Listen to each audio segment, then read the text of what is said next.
नमस्कार दोस्तों, आज की वीडियो में हम देखेंगे सामाजिक विज्ञान जिसे हम इंग्लिश में एसएसटी बोलते हैं उसका वीवीआई ऑब्जेक्टिव। तो चलिए वीडियो की शुरुआत करते हैं।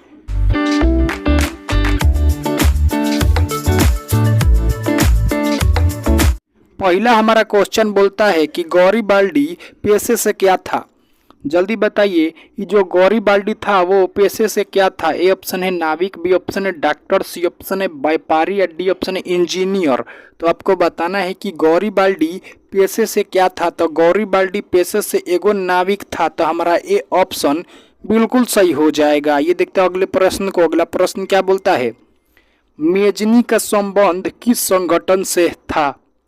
जल्दी बताइए, ये जॉन मेजनी था उसका संबंध किस संगठन से था। ए ऑप्शन है लाल कुर्ती से, बी ऑप्शन है कार्बोनरी से, सी ऑप्शन है काली सेना से या डी ऑप्शन है लाल सेना से। तो आपको बताना है कि मेजनी का संबंध किस संगठन से था। तो मेजनी का संबंध कार्बोनरी संगठन से था। तो हमारा बी ऑप्शन बिल्कुल सही हो जाएगा। ये देखते हैं अब अगले प्रश्न को। अगला प्रश्न क्या बोलता है, लौह अयस्क का उपयोग किस उद्योग में होता है। जल्दी बताइए कि लौह अयस्क का उपयोग किस उद्योग में होता है। ए ऑप्शन है स्टील में, बी ऑप्शन है इस्पात में, सी ऑप्शन है एल्यूमिनियम में, डी ऑप्शन है चीनी में। तो आपको बताना है मेरे दोस्त कि लौह अयस्क का उपयोग किस उद्योग में होता है। तो लौह अयस्क का उपयोग इस्पात के उद्योग में होता है। तो हमारा बी ऑप्शन बिल्कुल सही हो जाएगा। ये देखते हैं अब अगले प्रश्न को। अगला प्रश्न क्या बोलता है, चिपको आंदोलन संबंधित है। जल्दी बताइए कि चिपको आंदोलन जन हुआ था वो काची से संबंधित है। ए ऑप्शन है पानी से, बी ऑप्शन है हवा से, सी ऑप्शन है जानवर से या डी ऑप्शन है पेड़ से।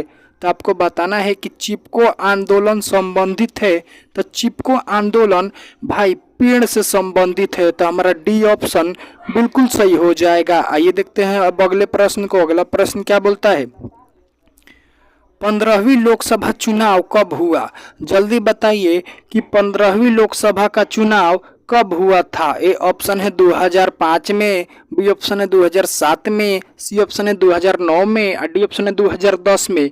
तो आपको बताना है मेरे दोस्त कि 15वीं लोकसभा चुनाव कब हुआ था। तो 15वीं लोकसभा चुनाव 2009 में हुआ था। तो हमारा सी ऑप्शन बिल्कुल सही हो जाएगा। ये देखते हैं अगले प्रश्न को। अगला प्रश्न क्या बोलता है, मुद्रा का प्राथमिक कार्य क्या है। जल्दी बताइए, ये जो पैसा रुपया होता है ना इसका भाई प्राथमिक कार्य क्या होता है, फर्स्ट कार्य क्या होता है। तो ए ऑप्शन है मूल का हस्तांतरण, बी ऑप्शन है व्यापार का माध्यम, सी ऑप्शन है मूल का संचयन और डी ऑप्शन है विनिमय का माध्यम। तो आपको बताना है मेरे दोस्त कि मुद्रा का प्राथमिक कार्य क्या है। तो मुद्रा का जो प्राथमिक कार्य है वो है विनिमय का माध्यम। तो हमारा डी ऑप्शन बिल्कुल सही हो जाएगा। ये देखते हैं अगले प्रश्न को। अगला प्रश्न क्या बोलता है, ताड़ी विरोधी आंदोलन का संबंध किस देश से है, किस राज्य से, सॉरी। आपको बताना है कि ताड़ी विरोधी आंदोलन का संबंध किस राज्य से है। ए ऑप्शन है मध्य प्रदेश से, बी ऑप्शन है बिहार से, सी ऑप्शन है उत्तर प्रदेश से और डी ऑप्शन है आंध्र प्रदेश से। तो आपको बताना है मेरे दोस्त कि ताड़ी विरोधी आंदोलन का संबंध किस राज्य से है। ताड़ी विरोधी आंदोलन का संबंध भैया आंध्र प्रदेश राज्य से है। तो हमारा डी ऑप्शन बिल्कुल सही हो जाएगा। आइए देखते हैं अब अगले प्रश्न को। अगला प्रश्न क्या बोलता है, विश्व में सबसे पहले मुद्रक की शुरुआत कहाँ हुई। मतलब प्रिंटिंग की, भाई प्रिंटिंग की, मुद्रक माने प्रिंटिंग। तो आपको बताना है कि विश्व में सबसे पहले मुद्रक की शुरुआत कहाँ पे हुई। तो ए ऑप्शन है जापान में, बी ऑप्शन है भारत में, सी ऑप्शन है चीन में और डी ऑप्शन है अमेरिका में।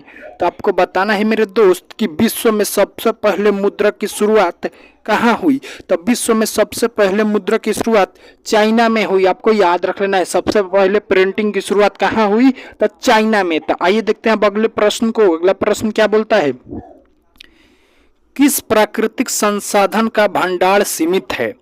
जल्दी बताइए कि किस प्राकृतिक भंडार संसाधन का भंडार सीमित है। ए ऑप्शन है पवन ऊर्जा का, बी ऑप्शन है जलीय ऊर्जा का, सी ऑप्शन है सौर ऊर्जा का, डी ऑप्शन है खनिज तेल का। तो आपको बताना है कि किस प्राकृतिक संसाधन का भंडार सीमित है। तो जौन भैया खनिज तेल है ना, एक भंडार प्राकृतिक भंडार सीमित है। माने एक दिन भाई खत्म हो जाएगा। तो हमारा डी ऑप्शन बिल्कुल सही हो जाएगा। ये देखते हैं अगले प्रश्न को। अगला प्रश्न क्या बोलता है, जूट उत्पादन में इनमें कौन सा राज्य प्रथम है, मतलब जूट का उत्पादन इन चारों राज्यों में से कौन राज्य में सबसे ज्यादा होता है। ए ऑप्शन है भाई उड़ीसा में, बी ऑप्शन है बिहार में, सी ऑप्शन है असम में, डी ऑप्शन है पश्चिम बंगाल में। तो आपको बताना है मेरे दोस्त कि जूट उत्पादन में इनमें कौन सा राज्य प्रथम है। तो जूट उत्पादन में जो हमारा पश्चिम बंगाल राज्य है ना, वेस्ट बंगाल, वो प्रथम है। तो हमारा डी ऑप्शन बिल्कुल ही सही हो जाएगा। आइए देखते हैं अब अगले प्रश्न को। अगला प्रश्न क्या बोलता है, खारे पानी की सबसे बड़ी झील है, जल्दी बताइए, जो खारे पानी की सबसे बड़ी झील है वो कौन है। ए ऑप्शन है कांवर झील, बी ऑप्शन है मृत सागर, सी ऑप्शन है कैप्सियन, डी ऑप्शन है नील। तो आपको बताना है मेरे दोस्त कि खारे पानी की सबसे बड़ी झील है, तो जो खारे पानी की सबसे बड़ी झील है ना, वो हमारे कैप्सियन है। तो हमारा सी ऑप्शन बिल्कुल ही सही हो जाएगा। ये देखते हैं अगले प्रश्न को। अगला प्रश्न क्या बोलता है, आर्थिक संरचना का एक मुख्य अंग है, जल्दी बताइए कि आर्थिक संरचना का एक मुख्य अंग है। ए ऑप्शन है स्वास्थ्य सेवा, बी ऑप्शन है शिक्षा व्यवस्था, डी ऑप्शन है धन बचत, और डी ऑप्शन है यातायात और संचार। तो आपको बताना है मेरे दोस्त कि आर्थिक संरचना का एक मुख्य अंग है, तो आर्थिक संरचना का संचार, यातायात और संचार एक मुख्य अंग है। तो हमारा डी ऑप्शन बिल्कुल सही हो जाएगा। ये देखते हैं अगले प्रश्न को। अगला प्रश्न क्या बोलता है, पशुपालन और मत्स्य पालन कौन से क्षेत्र के अंग हैं, जल्दी बताइए कि पशुपालन और मत्स्य पालन कौन से क्षेत्र के अंग हैं। ए ऑप्शन है प्राथमिक क्षेत्र के, बी ऑप्शन है द्वितीय क्षेत्र के, सी ऑप्शन है तृतीय क्षेत्र के, और डी ऑप्शन है इनमें से कोई नहीं। तो आपको बताना है मेरे दोस्त कि पशुपालन और मत्स्य पालन कौन से क्षेत्र के अंग है। तो पशुपालन और मत्स्य पालन द्वितीय क्षेत्र के अंग है। तो हमारा बी ऑप्शन बिल्कुल सही हो जाएगा। ये देखते हैं अब अगले प्रश्न को। अगला प्रश्न क्या बोलता है, निम्नलिखित में कौन रबी फसल है।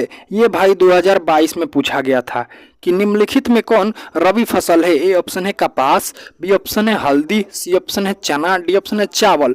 तो आपको बताना है मेरे दोस्त कि निम्नलिखित में कौन रबी फसल है। और आप जानते हैं रबी माने क्या होता है, सूरज। रबी माने क्या होता है, सूरज। तो वो फसल जो गर्मी के दिनों में रोपाती है उसे हम रबी फसल बोलते हैं। तो जो हमारा चावल होता है ना, ये गर्मी और बरसात के दिनों में रोपाता है, तो हमारा रबी फसल हुआ। तो हमारा डी ऑप्शन बिल्कुल सही हो जाता। वहीं आपसे बोल देता कि गेहूं कौन सा फसल है, तो आपका जवाब होगा कि गेहूं एक खरीफ फसल है। ओके, आइए अब बढ़ते हैं अगले प्रश्न की ओर। अगला प्रश्न क्या बोलता है, एशिया का सबसे पुराना रेलवे वर्कशॉप है, जल्दी बताइए कि एशिया का सबसे पुराना रेलवे वर्कशॉप कहाँ है भाई। ए ऑप्शन है गोरखपुर में, बी ऑप्शन है जमालपुर में, सी ऑप्शन है हाजीपुर में, डी ऑप्शन है विशाखापट्टनम में। तो आपको बताना है मेरे दोस्त कि एशिया का सबसे पुराना रेलवे वर्कशॉप है, तो जो भैया जमालपुर है ना, वो एशिया का सबसे पुराना रेलवे वर्कशॉप है। तो हमारा बी ऑप्शन बिल्कुल ही सही हो जाएगा। ये देखते हैं अब अगले प्रश्न को। अगला प्रश्न क्या बोलता है, मुद्रा के प्रमुख कार्य कौन कौन हैं, जल्दी बताइए कि मुद्रा के प्रमुख कार्य कौन कौन है। ए ऑप्शन है मूल का मापन, बी ऑप्शन है मूल का संचयन, डी ऑप्शन है विनिमय का माध्यम, और डी ऑप्शन इनमें से तीनों। तो आपको बताना है मेरे दोस्त कि मुद्रा के प्रमुख कार्य कौन कौन है। तो मुद्रा के प्रमुख कार्य मूल का मापन, मूल का संचयन, विनिमय का माध्यम। इसका मतलब जो हमारा डी ऑप्शन होगा ना, वो बिल्कुल ही सही हो जाएगा। आइए देखते हैं अब अगले प्रश्न को। अगला प्रश्न क्या बोलता है, भारत की केंद्रीय बैंक कौन सा है। आपको बताना है कि भारत में जिसे हम बैंकों का बैंक, मतलब भारत की जो मेन बैंक, केंद्रीय बैंक है, वो कौन सा है। ए ऑप्शन है सीबीआई, बी ऑप्शन है एसबीआई, और सी ऑप्शन है आरबीआई, डी ऑप्शन है बैंक ऑफ इंडिया। तो आपको बताना है मेरे दोस्त कि भारत की केंद्रीय बैंक कौन सा है। तो जो आरबीआई है ना, रिजर्व बैंक ऑफ इंडिया, वो भारत की केंद्रीय बैंक है, मतलब वो सारे बैंकों का हेड है। तो हमारा सी ऑप्शन बिल्कुल ही सही हो जाएगा। ये देखते हैं अगले प्रश्न को। अगला प्रश्न क्या बोलता है, पूर्वोत्तर रेलवे का मुख्यालय कहाँ है, जल्दी बताइए कि पूर्वोत्तर रेलवे का मुख्यालय कहाँ है। ए ऑप्शन है पटना में, बी ऑप्शन है हाजीपुर में, सी ऑप्शन है लखनऊ में, डी ऑप्शन है गोरखपुर में। तो आपको बताना है मेरे दोस्त कि पूर्वोत्तर रेलवे का मुख्यालय कहाँ है। तो पूर्वोत्तर रेलवे का मुख्यालय गोरखपुर में है। तो हमारा डी ऑप्शन बिल्कुल ही सही हो जाएगा। आइए देखते हैं अब अगले प्रश्न को। अगला प्रश्न क्या बोलता है, साम्यवादी घोषणा पत्र के लेखक हैं?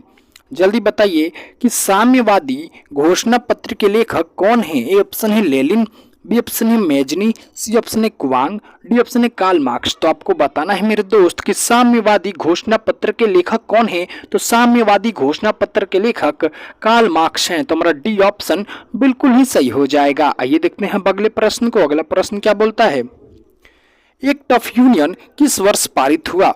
आपको बताना है मेरे दोस्त कि एक्ट ऑफ यूनियन किस वर्ष पारित हुआ। ए ऑप्शन है 1702 में, बी ऑप्शन है 1688 में, सी ऑप्शन है 1707 में, डी ऑप्शन है 1708 में। तो आपको बताना है मेरे दोस्त कि एक्ट ऑफ यूनियन किस वर्ष पारित हुआ। तो एक्ट ऑफ यूनियन 1707 में पारित हुआ। तो हमारा सी ऑप्शन बिल्कुल सही हो जाएगा। इसी के साथ आज के VBI ऑब्जेक्टिव क्वेश्चन का सेशन को करते हैं समाप्त। अगर आपको अच्छा लगा हो तो हमारे चैनल सीधा क्लास को जरूर सब्सक्राइब कीजिएगा, क्योंकि यहाँ पे रेगुलर ऑब्जेक्टिव का वीडियो अपलोड होता रहता है। तो डू सब्सक्राइब सीधा क्लास।